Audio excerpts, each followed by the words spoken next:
Pessoal, tudo bom? Aqui é Mirelle, professora de Geografia, e na aula de hoje eu vou falar com vocês sobre a nova ordem mundial.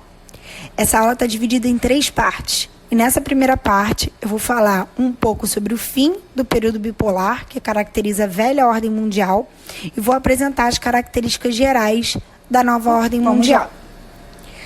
A velha ordem mundial consistia na divisão geopolítica do mundo em 2 zonas de influência do ponto de vista econômico, cultural, ideológico e político. Uma era representada pelo bloco capitalista, liderado pelos Estados Unidos, e a outra era representada pelo bloco socialista, liderado pela União Soviética.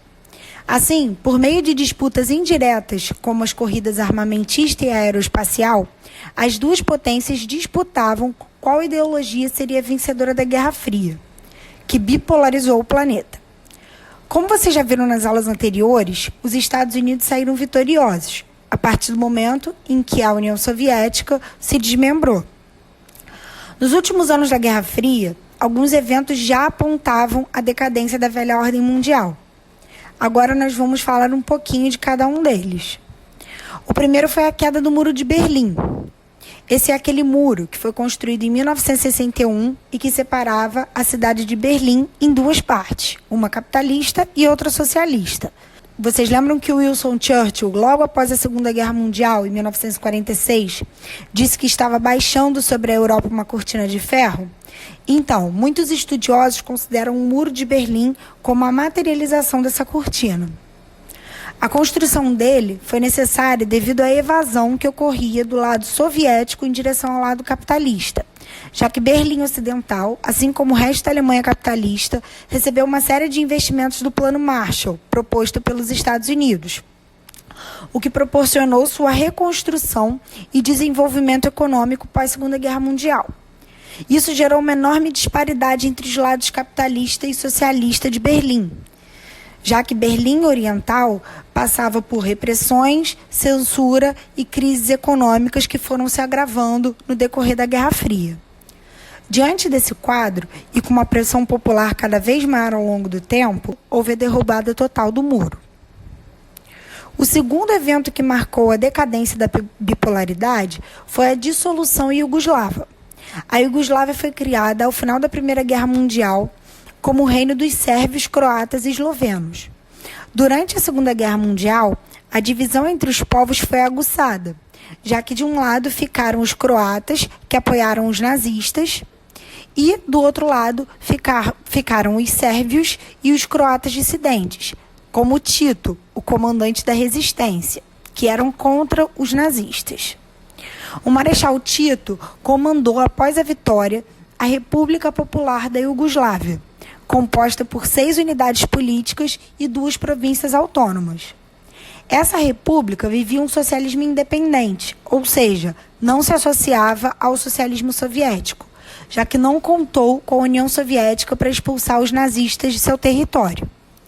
A morte do Marechal Tito, em 1980, somada à crise do socialismo, permitiu o crescimento de movimentos nacionalistas e separatistas e a fragmentação do país, consequentemente.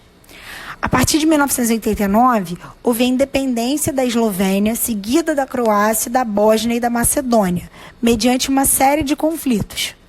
Mas vocês devem estar se perguntando, se a Iugoslávia não era associada à União Soviética, por que esse evento favoreceu o fim da Guerra Fria? Porque, de qualquer forma, gente, a fragmentação da Iugoslávia evidenciava o fracasso do sistema socialista, ainda que não fosse um socialismo soviético. O terceiro evento que ajudou a fragilizar a bipolaridade foi a reunificação da Alemanha, que acabou sendo um desdobramento da implantação das reformas feitas por Gorbachev, a Glasnost, transparência política, e a Perestroika, transparência econômica, associada à queda do Muro de Berlim, já que houve uma fragilização do controle sobre os estados satélites no leste europeu, viabilizando a abertura política desses países e, no caso específico da Alemanha Oriental, que era a República Democrática Alemã, causando enorme imigração em busca de maiores salários da parte soviética para a Alemanha Ocidental, que era a República Federal da Alemanha.